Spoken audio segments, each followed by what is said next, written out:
On this episode of the Pats Podcast, we're seeing if we have what it takes to call 911. Stick around. Let's be better athletic trainers.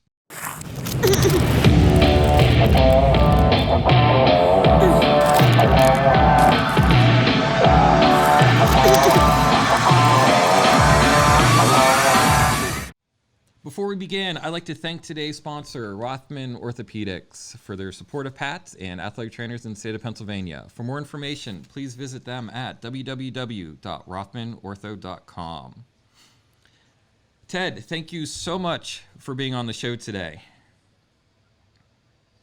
Thanks for having me, Phil. I'm super excited to do this. So Ted and I met back when he was a director at Cranberry Township EMS. We were setting up an on-ice hockey program for proficiencies and protocols for the new ice facility.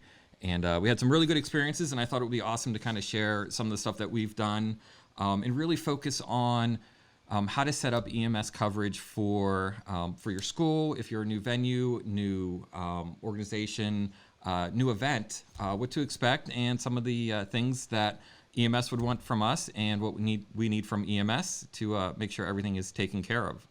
So before we start, Ted, why don't you tell us a little bit about yourself, where you went to school, where do you work, and how you got into being a paramedic?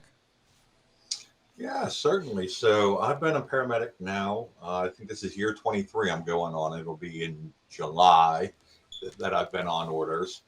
And my route to EMS was a little bit different than most. I actually had no intentions of being an EMS.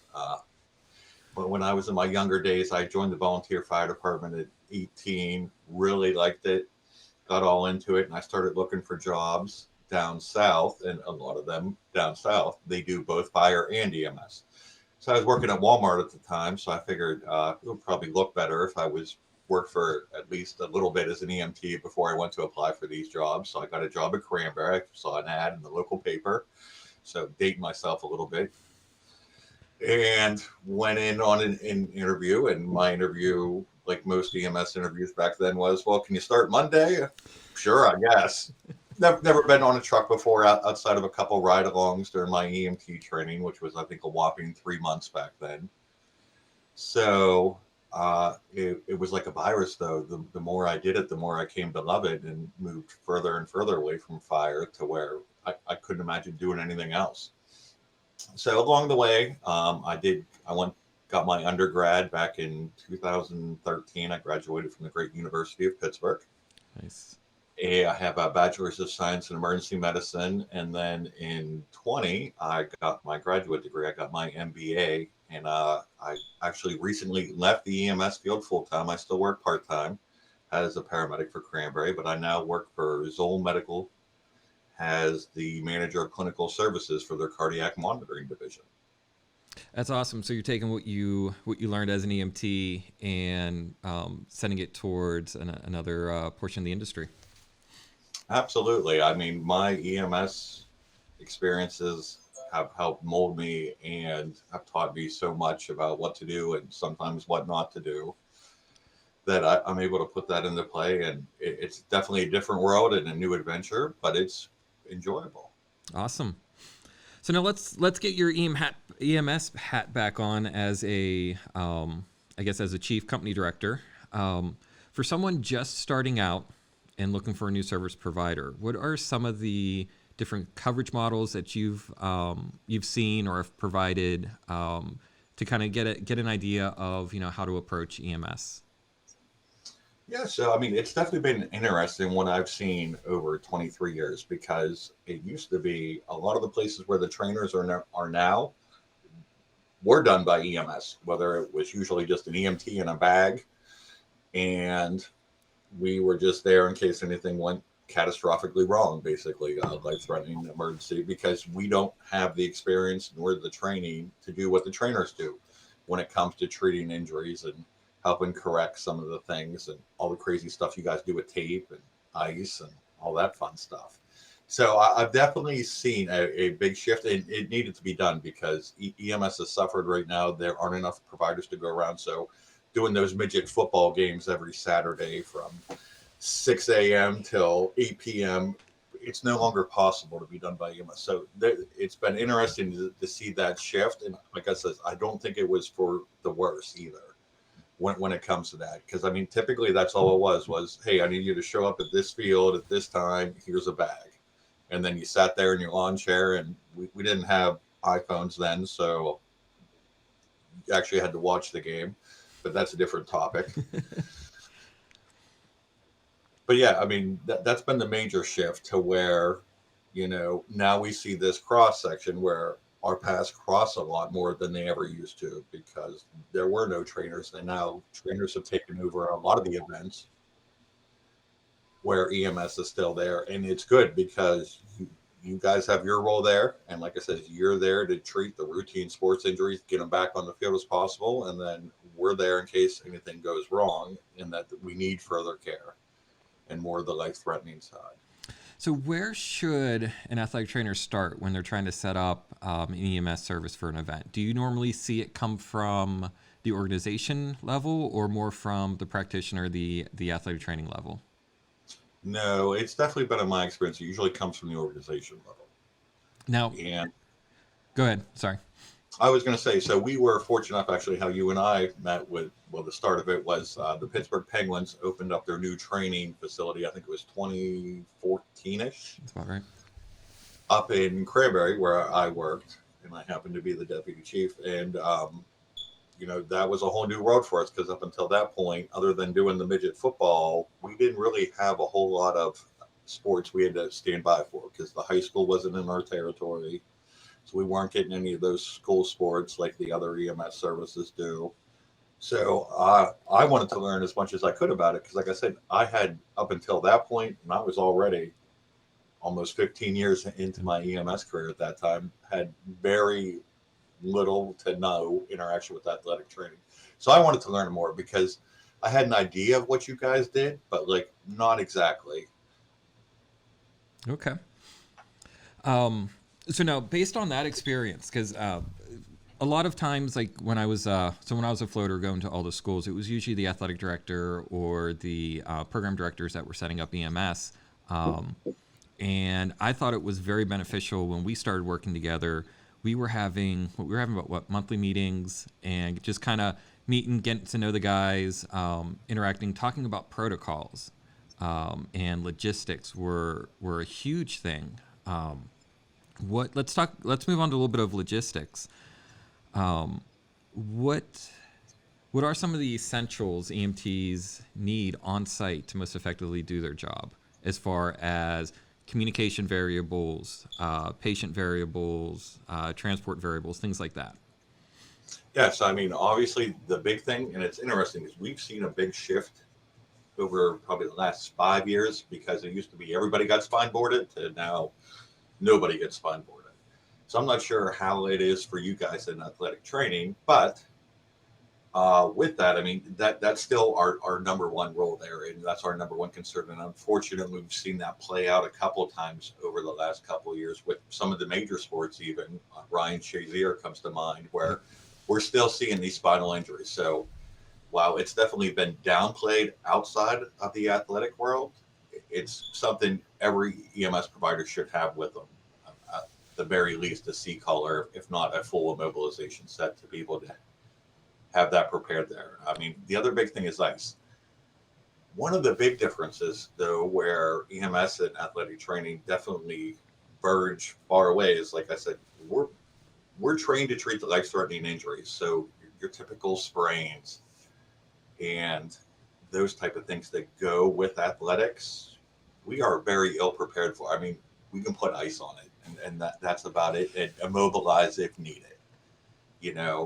We don't know how to manipulate the tendons and the muscles and the bones and get things back to where they're going. Like that's not part of our training. Like ours is more life-threatening emergency care, which is the root of where EMT and paramedics come from. Let's go back a little bit to that spine boarding thing, because that was probably my favorite part of our interactions together. Was talking about your protocols, what Cranberry Township EMS required of their paramedics based on the type of injury, and then working with us as athletic trainers, where we're used to dealing with the equipment. Obviously, if we're working hockey, we're used to being on the ice and walking around on there. And going the back and forth between you and I and the rest of our teams as to, when are we going to spine board? What is the gold standard? Because hockey really didn't have a lot of research going on with the equipment and the helmets like football did back in 2014, 2018, and it was I thought the experience was really great to have your team out. We got a bunch of gear and a bunch of spine boards. We had a crew of athletic trainers, a crew of EMTs, both paramedics and intermediates. And we spent what, like 2-3 hours on the ice. Cranberry Yeah, got it was us, great. the Lemieux Center got us a few hours on the ice during an off-peak time, and we went through it. We were like, okay, let's get a scenario. We were mid-ice. How are we going to get EMT on the ice? Are we going to get the whole gurney out on the ice, or are we going to try to use like a toboggan or a sled and drag them off? And it was just going through to figure out what worked within everybody's policies. We had our athletic trainer wise, we had a discussion with our overseeing physicians about what they would like to see. They weren't there, unfortunately. And then we kind of just went through the different scenarios, practiced, and found something that worked for us, that met everybody's protocols, so that, if something happened on the ice, we had already talked about it. We had already rehearsed it. Whether or not the EMTs that you sent had been at that session, you still had people there who they were some of your higher level guys, the ones that did some of the training and things like that, right? Mhm. And Yeah, I think we had sent a couple of the crew chiefs over. and we were able to get that plan, get it documented, and we even produced a few videos for you guys to use in training sessions. And then UPMC took those and made an awesome program for the undergraduate programs and all the other local EMS in the area, as well as athletic trainers, whoever wanted to be part of it. We opened it up, so that was kind of cool, super effective too. Yeah, so I mean, going back, I mean, even further, when you and I first started talking, and we talked about this a little bit before we started the cast, was like, it used to be athletic trainers stayed on their side, EMS stayed on their side, and then never the two shall meet, except for, oh no, there's a catastrophic emergency on the field. That's not the way for anyone to be introducing themselves in the middle of an emergency. So kind of going along with the spine boarding. So once again, EMS and athletic training don't merge in those areas. So our job is all about speed and efficiency, get the patient loaded, get them to the hospital. In trauma, we have an EMS, it's called the golden hour, which means if we can get that patient to the operating table within 1 hour of the injury, the risk of death is quite low. That's not how athletic training works, though. It's all about taking your time, making sure everything is done correctly, done right. Whereas, EMS is just like, all right, let's throw them on the backboard, throw them on the stretcher, let's go. So that was definitely a culture clash when we did come together on that, because we needed to slow down. You guys had to pick it up a little bit, Yep. and we met in the middle. And that was the key to make sure everything was done. I think the other big thing, so I know you guys go back and forth on this about helmet removal. Yep. Whereas in EMS, it's essential to remove the helmet, or at least the face piece, because we have to have access to that airway in case anything were to go wrong. So that way we can get oxygen back into the patients. That's one of our primary concerns. It's the ABCs, airway, breathing, circulation, when it comes to EMS. So like I said, once again, it was coming to a mutual understanding there about where you guys were coming from versus where we are to get to that set protocol. Yep, and maintaining that neutral stabilization, or neutral positioning, maintaining access to the airway while still properly immobilizing, or not. It's not immobilizing. It's more of like motion restriction, because you can't fully immobilize our spines, and getting them to that definitive medical care. Because in the field, we can sustain. We cannot fix what's happened wrong. I mean, the only thing that we're going to do out on the ice, out on the field, is just maintain their current condition and try as best we can not to make it worse until they can get to definitive medical care and have people and equipment and the resources to actually help them. Absolutely.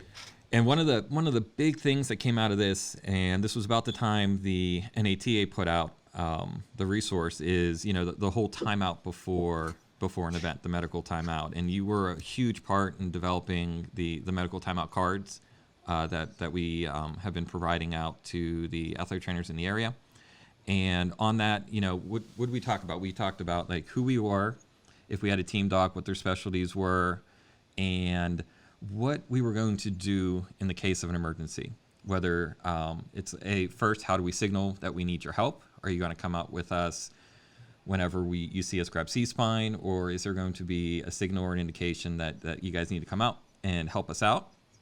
And then after that, what's the local protocol? What do you guys have to do to maintain your med command, and what we need to do to maintain to maintain our overseeing physician's SOP for how we practice, and get that patient to the best care possible. And where is that? Why would we go to Pittsburgh Children's Hospital or UPMC Children's Hospital, or go to one of the local community hospitals in the area that's closer? What would dictate one versus the other? And I think that really kind of set it out in all my interactions, especially when I'm not like the one that's at the site the whole time, or all the time, and know the EMS, and I'm going in as, hey, I'm the new guy. You don't know who I am. This is a really good icebreaker to really kind of get that interprofessional relationship going. Absolutely. I mean, like I said, it was all about, breaking that barrier and getting away from, all right, you stay on your side, I'll stay on mine, and never the two shall meet. And like opening up that communication. So that way, number one, the first time you met this person wasn't in the middle of the field when this kid had a broken neck. It was starting those conversations early and letting them know, because I mean, I've been on sidelines over my career where, EMS didn't even know they were needed out on the field till we started hearing folks up in the stands yelling, hey, medics, they need you. Like, that's not the way to do it. Nope. So it was all about, hey, let's meet beforehand. Let's talk this through. Let me know, like, hey, if my arm's raised, that means I need you in the stretcher and all your backboard stuff. And it's having those communications and talks beforehand so that there isn't that miscommunication when we're out there on the field. So now, let's say we have an EMT or a paramedic or an athletic trainer that, there's a difference of opinion, after we've gone through all of the pre-planning, all the communication, but, there's a difference in opinion on how some of the minutia of the scene should be handled. What do you think's the best way that these two professionals can interact to come to that mutual during an emergency when anxiety's high, adrenaline's high, and time is of the essence? So I think it comes back to, like we said, it comes back to doing the medical timeouts, doing the introductions pregame, but even go further than that, joint trainings, working together on these to work out these issues. So because at the end of the day, we're both there for the same reason. We want to give the best care to that patient and get them to where they need to go.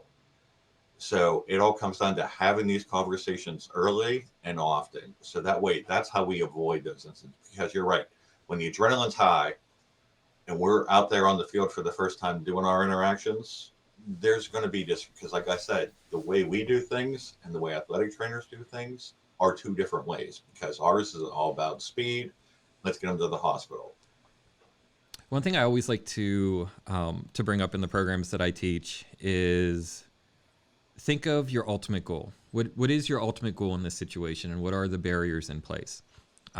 So from an athletic training point of view, with a different EMS protocol than what we would necessarily be used to,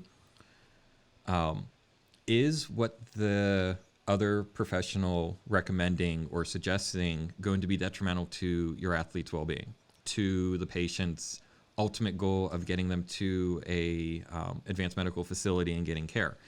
If it doesn't, then does it exactly matter that it's done 100% the way that you want it? Meet halfway. If it's more important for timing, okay, let's find a way to get the helmet off safely so that we can work with EMS protocol to get them to the receiving facility, because ultimately, once they're off the ice, they're in somebody else's responsibility and under their overseeing physician. So they need to be able to practice and operate the way they need to. to best care for the patient.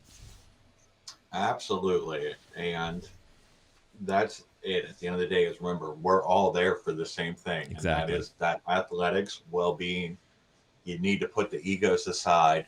We need to do what's best in the name of patient care. So you nailed it.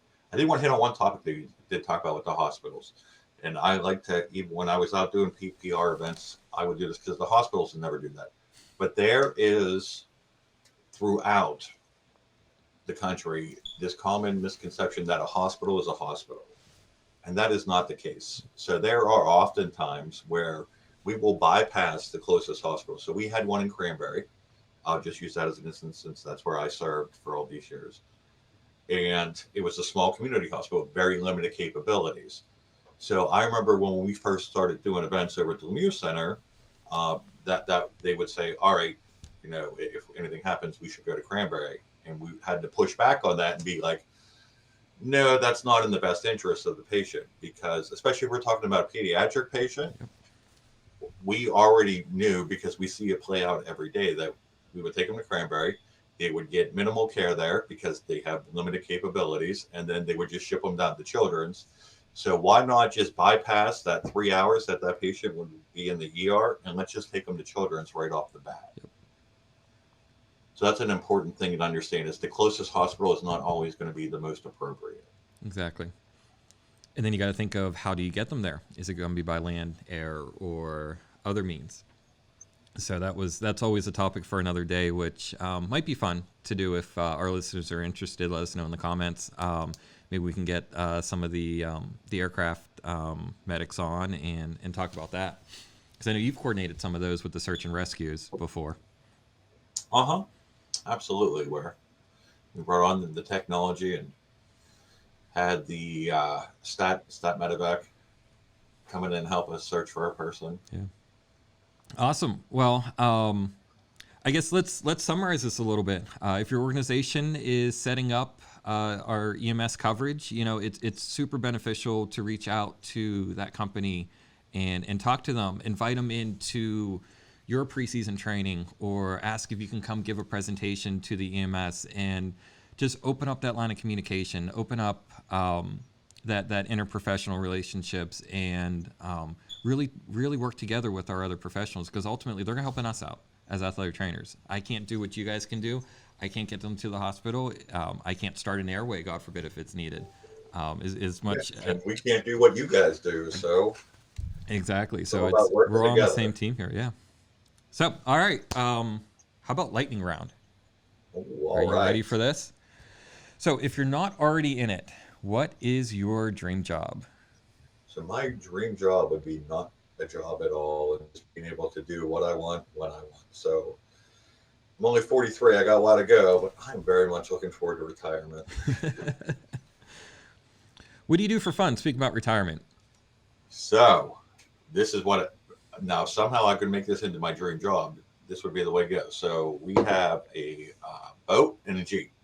So I like to have fun on land and sea. So I love spending time out on the water. We boat out here on the Beaver and Ohio River. I'm fortunate to have here. And then when we're not doing that, we like taking the Jeep up to Jeep Fest and hitting the trails and going through the mud, the puddles. That's my idea of fun. Now, if I could make that a job somehow, I'd be on board. That would be you and me both. You and me both. If you can figure it out, hire me in. You got it, Phil. What inspires you?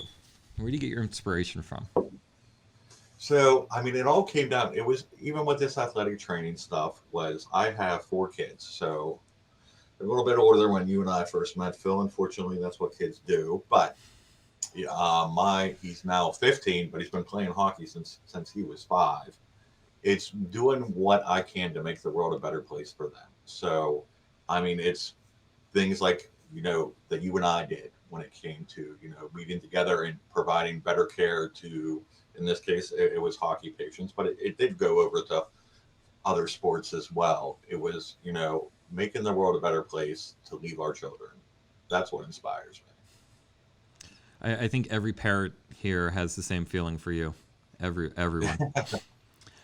Yeah, it's funny how what inspires you, though, it changes, I think, by the different decades you hit. Oh my gosh, yes.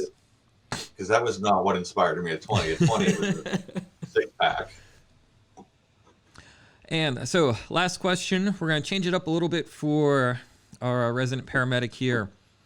What is an athletic trainer to you? So, like I mean, we've hit up on this cast the whole time. It's a teammate. Like I said, you guys do things that we can't do. We do things you can't do. For the majority of what goes on during any sports events, like that falls in your territory, and it's not until we hit a certain threshold where it becomes critical or life threatening that EMS should really be involved. But those two need to work together. So that's what I see in athletic training. It's a partner. That's awesome. That is absolutely perfect. You took the words right out of my mouth, and I absolutely love that answer. So thank you. Well, Ted, it has been awesome to chat with you, and I want to say thank you for taking the time out of your busy Saturday morning and share this experience with us. If our viewers want to reach out to you, if they have any questions, I'd like to encourage them to leave comments in the video if you're watching this on YouTube. But if they're listening to it on like the podcast channels, Apple, Spotify, wherever we're at, is there any way they can reach out to you if they have any questions? Yeah, I mean, so the best way is my email, which is my first name, last name at gmail.com is the best way to get a hold of me. I'll talk about this stuff all day because I love sports. I love EMS. It's the perfect intersection. Awesome. That's awesome. And if anybody wants to reach out to me, talk about the experience that I've had and the programs we've done here in Pittsburgh, go ahead. You guys know how to get a hold of me. And I'd like to thank Rothman Orthopedics for their sponsorship of this episode. And on behalf of Adam, who could not make it this morning, we'd like to thank our listeners for tuning in. And remember to like, subscribe, tweet, post, comment, DM, share, everything about that on social media. And until next time, on behalf of Adam Richmond, I'm Philip Hensler, and this was a Pat's Podcast.